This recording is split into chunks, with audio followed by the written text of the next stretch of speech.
Why um, it is very important. May I know from one of the undergraduates, what are the causes of blindness in India? I'm so happy that being an e-lecture, always I have some students to sit, they are sitting here. So, I always like interactions because I also come to know what I speak goes into your mind or not. And if I am just in front of benches, probably I feel what's happening. So this is a wonderful experience that you all are sitting here. So may I know few cases of blindness in India from one of my undergrads? If somebody can volunteer. How about the residents? Main causes of blindness in India. Sorry? Cataract? To begin with, because with senility, this disease has to come. The way you get your gray hair and aging, and so cataract. So cataract, glaucoma, some corneal diseases, vitamin A deficiencies, diabetic retinopathy. Now for undergraduates, you should know retinal as well as anterior segment disease. But with statistics, you should know what is the prevalence of blindness in India with different causes. With that, let's begin the lecture. Next. So why I want my UGs to know about diabetic retinopathy? So I have just found few causes or reasons why I want you to. Because what we have observed is there are 2 less referrals. I am working in this institution for about 8 years. But still our physicians also, they know that, this is one of the very common cause of blindness. But they don't know when to refer and they probably don't know why to refer. So considering that only mainly indoor patients, when they come, people have this habit, non-urgent bedside reference, So such we have seen, which are 2 less. We consider 450 to 500 in medical OPD. With old patients about 100, we get very less, not even 5 to 10 from diabetic retinopathy references, very less. So awareness of facilities available in your own institution. You should know what's occurring in our institution. Just because poor patients, non-affording patients can get the advantage. सूरत में तो ऐसा है कि लारी वाला हो, चाय वाला हो. एक सूरत सिटी में मैंने देखा है खाने के लिए और मेडिसिन्स के लिए they even sell off their houses.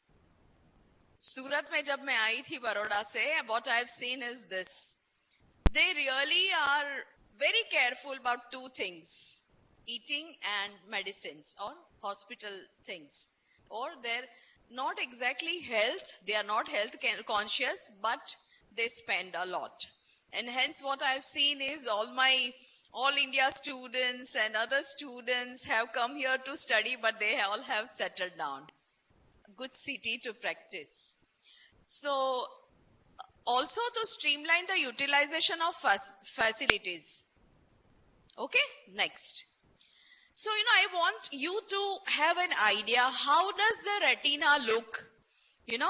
So the yellow is optic disc. That's a representation of optic nerve, right? And all 4 vessels, they are like this. Right now I have shown only veins, right? But, you have veins and arteries together.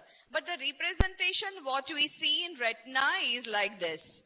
That you have disc, vessels emerging out from like this. Temporal to the disc, you have macula. Macula actually exactly is of size of disc. But if we consider macula, we have foveola, the central point, fovea, then parafovea, perifovea, centralis. I'm sorry, the schematic diagram has a little larger circle than the macula itself. Okay, so clinically what we say is that's fovea and this is macula. And this particular region is called posterior pole. Not only that, I want you to understand that, even optic nerve, like the optic nerve travels like this and you have retina. This is kind of just behind the eyeball. How, the cells are intermingled with nerve fiber layer. Like photoreceptors has definite connections with optic nerve. So this is what I want you to understand. Next. Also, previous. Can somebody tell me layers of retina? Quickly, if you know, you raise your hand. UG, yes? Retinal pigmented epithelium, photoreceptors, external limiting membrane, outer nuclear layer, outer plexiform, nuclear, then ganglion cell layer, retinal nerve fiber layer, and internal limiting membrane. Because most of the time, many of the PGs also fumble when we ask. So next. So I want also you to see, this is a representation in OCT. Okay. So this is imaging, like you have MRI, you have imaging in eye. Okay. So how beautifully you can study all the layers of retina. Okay, so anything happens wrong in any layers of retina, we really can come next. So my objectives for this particular session at the end of the lecture, at least you should get this much from my lecture, is diabetic retinopathy, a leading cause, pathological changes which occur in diabetes, different stages and importance of staging and referring. Ultimately, we all want to reduce the blindness due to diabetic retinopathy. Next. So look at the burden of diabetes. WHO gives you this particular data that 18 million in 1995, if we have seen, we are expecting 54 million in 2025. See, the way we have now screening for diabetic patients, we must start diabetic retinopathy screening everywhere. Like people have wonderful ideas कि चाय की लारी पे कितने लोग मीठी चाय नहीं पीते हैं, उनको हमें study करना चाहिए. So from that level, you can go to any extent with your innovative ideas. Next. So, diabetic, once again, 2000 में इतने थे, 2030 we are expecting this much. In India, even when I studied, it was 15th cause of blindness. So other causes now we are treating, especially anterior segment causes. And this 17th has probably come to 3rd or 4th cause for blindness. Look at that. What the unawareness can lead to. Isn't it? Next. So, if you also need to see this statistic, that 25% of diabetics have some form of DR. By 20 years, 100% type 1 diabetes and 60% type 2. Now people are getting at very young age. Keep this in mind. Next. So what is the pathogenesis? So basically, there are certain things which are not explained, cause may not be known. I am not putting all the biochemical changes which occur in diabetes, which leads to vascular changes. One is microvascular occlusion. Now this occlusion leads to non-perfusion, less oxygen, which again leads to retinal ischemia, arteriovenous shunts. What nature does, when there is no oxygen, no supply, the aberrant vessels will form. So shunts will form and neovascularization will occur, right? So microvascular occlusion will lead to ischemia, AV shunts and neovessels. Okay, next. Another thing is microvascular leakage. You know, retina has end arteries. These end arteries, they have pericytes, one single line of pericytes. So loss of intramural pericytes will lead to leakage. Leakage informs in retina, microaneurysms, hemorrhages or retinal edema. Very important. I'll ask you when we revise. Next. So this is how diagrammatically it has been given. Okay, occlusion will give rise to, because of basement membrane thickening, endothelial cell damage, RBC changes, platelet stickiness, all these things occur in diabetes. There will be occlusion and leakage because of loss of intramural pericytes. Okay, and ultimately you have microaneurysm, hemorrhage or edema, or because of occlusion you have neovascularization. Right there? Are you all with me? Sure? So now diabetic retinopathy has been classified into non-proliferative, proliferative. And maculopathy is a different entity which can occur with both. Okay? But it is important because it gives rise to blindness. So again, non-proliferative diabetic retinopathy is divided into mild, moderate, severe. Next. What is mild? I was showing you the schematic diagram, right? So macula here is on that side. Okay? You can see this particular region which is macula. So can you see some small red dots in the slide? In these small dots? Okay, so at least even one microaneurysm you see in diabetics, you can label it to be a mild non-proliferative diabetic retinopathy. The signal has already started that this patient is at risk. How much? 4% progression to PDR, proliferative. Ultimately, we are worried about blindness and proliferative diabetic retinopathy. So, I'm giving you statistics and how important each stage is and when to refer patients. 15% previous progression to high risk PDR in 5 years. Even that statistics. The moment you see and you can believe that this patient may not go into proliferative in 5 years. That's too less a time. Next. So in moderate, you will have more extensive hemorrhages, dot and blot hemorrhages, what we call 1 or 2 maybe cotton wool spots or what we call soft exudates. The homework from my side today will be, you need to read hemorrhages, soft exudates, hard exudates, types of hemorrhages and its fate, because we can't include all those things in this lecture. So there is venous beading, bead-like appearance, fullness and this kind of beading. So 8 to 18% risk for PDR in 1 year and 25% risk of high risk again in 5 years. Next. Severe non-proliferative, we call it 4-2-1. You can have something like severe NPDR as your short note. Okay, so what it is? Presence of hemorrhages in 4 quadrants or venous bleeding in 2 quadrants or IRMA, intraretinal microvascular anomalies. Okay, so there are 2 types of new vessels, IRMA and neovascularization. So that we can differentiate only on fluorescein angiography, probably.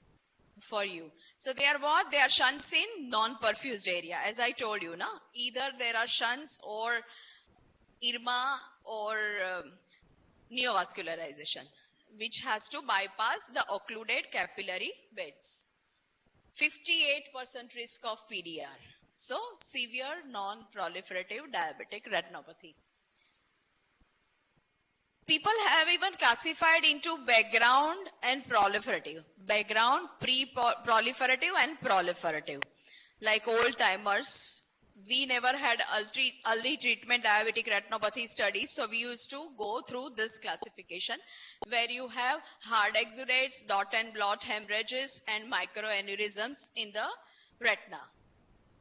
Next. Soft exudates and more of hard exudates appear the moment you progress on towards proliferative. So these are infarcts in nerve fiber layer, the soft X, and it remains forever. So if it occurs into macular or near foveal or something like that area, blindness is for sure. Even there is a statistics that if you find 15 to 20 cotton wool spots in pre-proliferative, the chances of proliferative DR within 2 years are higher. Okay, so these are different kind of signs which ophthalmologists can make out that these are severe cases we must refer to. Next. The proliferative retinopathy is something like this. Neovascularization disc or neovascularization elsewhere. NVD and NVE. You can see cluster of vessels on the disc. It's a magnified optic nerve view. And you can see some cluster there away from the disc. You have pre-retinal hemorrhages. Anything in front of retina, you can make out because they are hiding the retinal view. So that means they are in front of retina. Different kind of presentations. And if, because of gravity, many times you have boat-shaped hemorrhage, what we call pre-retinal hemorrhage. Okay, that is it. Because of the gravity, it attains this particular shape. Next. Advanced. More and more neovessels. Firstly, they are, on the retina. Then they come and grow towards vitreous. Okay. They grow towards vitreous, causes posterior vitreous detachment, and they pool and cause tractional retinal detachment, which is the cause for blindness. Also, they call neovessels in the anterior segment also, which is called rubeosis iridis. And because of this particular neovessels, there develops neovascular glaucoma. So tractional detachment, vitreous hemorrhage, and neovascular glaucoma, most hazardous, and they will cause blindness. 3 things.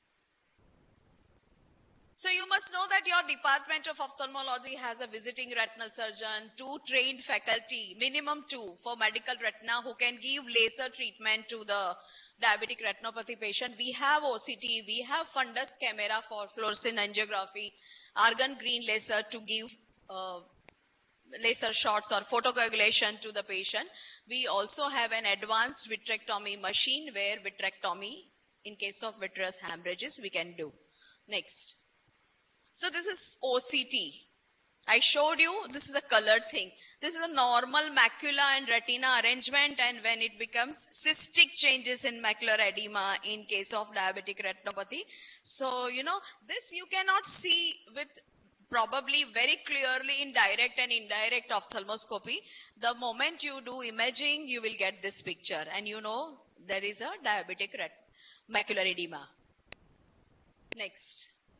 We have fundus camera, and this is the picture of fluorescein angiography. Which are the things which leak and give rise to such dots?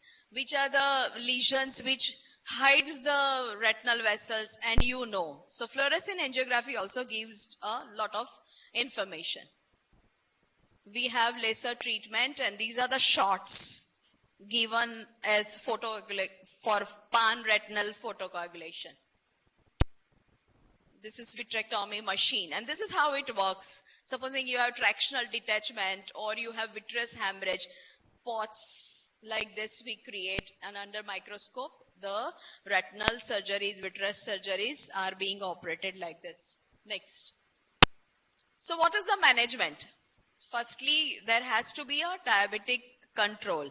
You all know about glycosylated hemoglobin also, because that suggests, the controlled value suggests that regular control है. कभी-कभी ऐसा होता है कि मेरा blood sugar तो normal है, why should I develop retinopathy? And that's why in etiology, pathogenesis, I told the exact cause is not much known, because sometimes we can't explain, continuously controlled blood sugar and patient may develop occlusion or non-perfusion areas. So laser in severe non-PDR cases, non-proliferative, you must take care, especially in pregnancy or, in otherwise immunocompromised patients, you need to take a lot of care. Next. For PDR, this is NV. This is NVD, right? Because it is on disc. In type 1, generally you don't find, but in 50% in 20 years can develop PDR. And type 2, 5 to 10% in 20 years. Next. So pan-retinal photocoagulation. What is that? It changes or it converts the ischemic areas into dead areas. Okay, so ultimately you don't want a slightest oxygen being utilized there. Rather, you want to cover all those areas, make them dead, and macula, which is very important zone, you want the function there. At least the patient can have a good central vision, right? Clinically significant macular edema, once again, very important. When do you call it clinically significant? One hard X or one hemorrhage or one thing near macula. Is it a CSME? No. There is an intercellular fluid comes from leaking microaneurysms or from diffuse capillary leakage. What happens next? You have 3 definitions. Retinal edema within 500 microns of the center of fovea. I showed you the fovea. Hard exudates within 500 microns, or retinal edema that is 1 disc diameter size or even larger in any part of which is within 1 disc diameter of fovea. Ekdam you have to rectify this, because clinically significant macular edema is very important because it needs treatment. You have many options. One of them is vasoendothelial growth factors, because they are the main etiology. We want to give anti-VEGF. And in cystoid macular edema also, as an adjunct to PRP or otherwise. We have other mode of treatment, like, you have intravitreal Dexona people have tried, but it has a lot of problem for it raises intraocular pressure. Next. We have ongoing studies, ETDRS, early treatment diabetic retinopathy study, and vitrectomy studies. These are ongoing trials for about, let's say, 25, 50 years. They keep on doing the study and they keep on giving us better and better guidelines for treatment. Like in our time, PRP was not so common. I still remember that we used to tell that nothing would happen, proliferative, nothing can, this thing. Now we in early treatment diabetic retinopathy study, as I told you, that people go in for pre-proliferative diabetic retinopathy stage. Maybe they are confident and they give PRP because they really want to save certain areas. So these are the different studies which has their ongoing updation, which helps us in treatment. So for macular edema, there will be focal laser. For early PRP, it has no role in NPDR cases. These are the recommendations. Early PRP helpful in high risk PDR cases in type 2 diabetes, as I told you, which are the high risk. And you have many drugs, like people give aspirin de do, clofibret de do, or aisa koi medical therapy nahi hai which is given in theory, that they are agents which can prevent, but once it comes, you really have to go for regular follow-up and treat accordingly.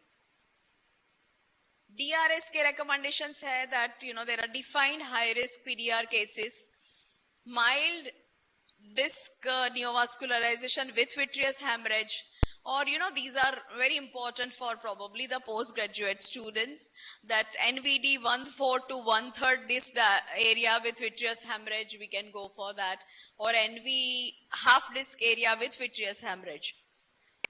it reduces the risk of severe visual loss, right? Next. So if there is no retinopathy or background with normal vision, see your patient yearly. It's not that, you got, that is also very important, that you are frightened. Diabetes hai, dikha do, aisa nahi hai, right? So generally in our setup, when the patient comes for cataract, and we go for hypertension and diabetes investigations, and 50% of senile age group patient turn out to be diabetic and they never know they have diabetes. So diabetes is one thing that at the time of diagnosis, when you diagnose here, you are not very sure that it has occurred today only, right? So first time you should go for an ophthalmic checkup. If there is very mild NPDR or background retinopathy, you see the patient yearly, or tell patient that if near vision is diminished, SOS anytime. So background with macular changes, background with decrease in vision, pre-proliferative retinopathy or proliferative retinopathy, you have to refer to an ophthalmologist. So, you can all read for yourself. It's very important to diagnose or screen diabetic retinopathy because timely detection can save routine, repetitive, lifelong expert clinical retinal examination essential. Optimal ophthalmic care must include diligent evaluation, right? Next. So it needs your timely referral. Please help them. Next.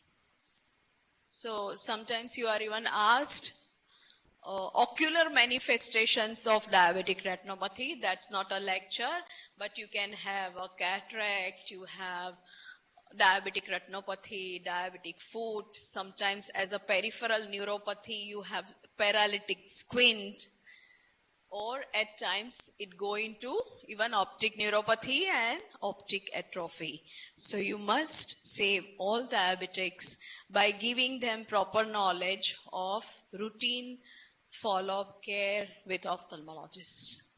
Next.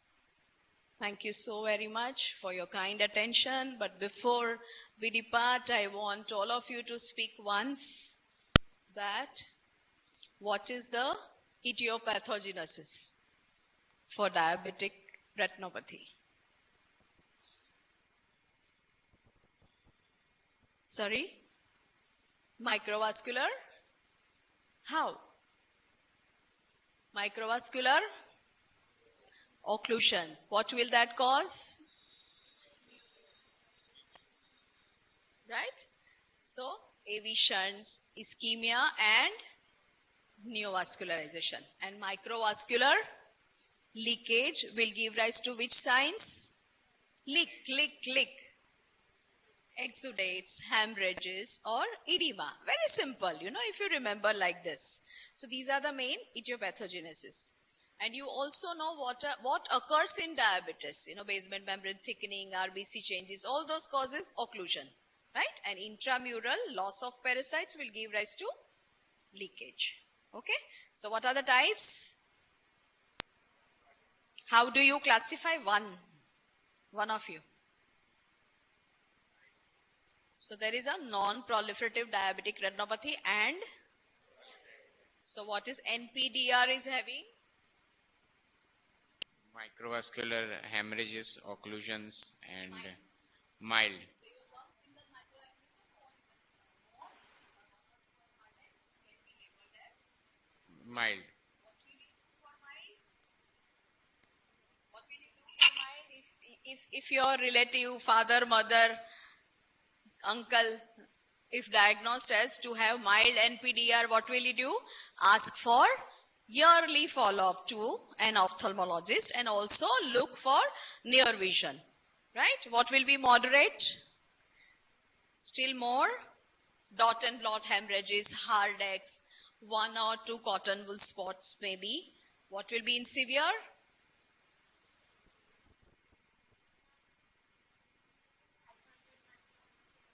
That is CSME, clinically significant macular edema.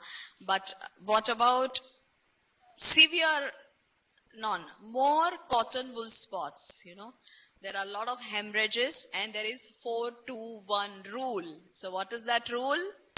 4 for hemorrhages, 2 bleeding and 1 IRMA. Intraretinal microvascular anomalies. Correct? And you have PDR. How do you describe PDR? Neovascular disc, neovascular elsewhere. Right? So, and there are treatment modalities. For the background and milder, you have to control the diabetes and other factors you really have to take care. High risk like pregnancy, HIV infections where it can flare up faster.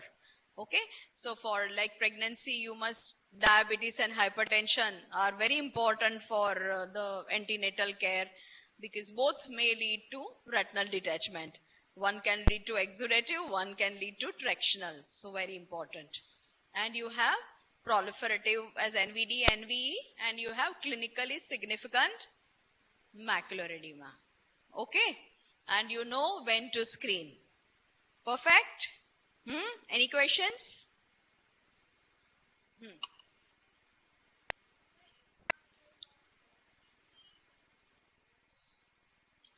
Because of microaneurysms also and leakage also.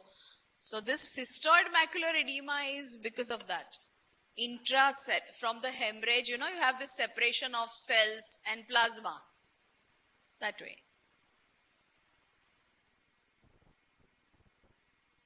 Is that fine?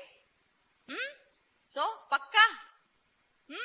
And you read it once at home. As I told you, you have to read about all these signs, how they are caused, what is the fate. I can ask you, once the hemorrhage appears and I see the patient at 1 week, 2 week, 4 week, what will happen to hemorrhage? I can ask you soft X. Once I see soft X, what will happen?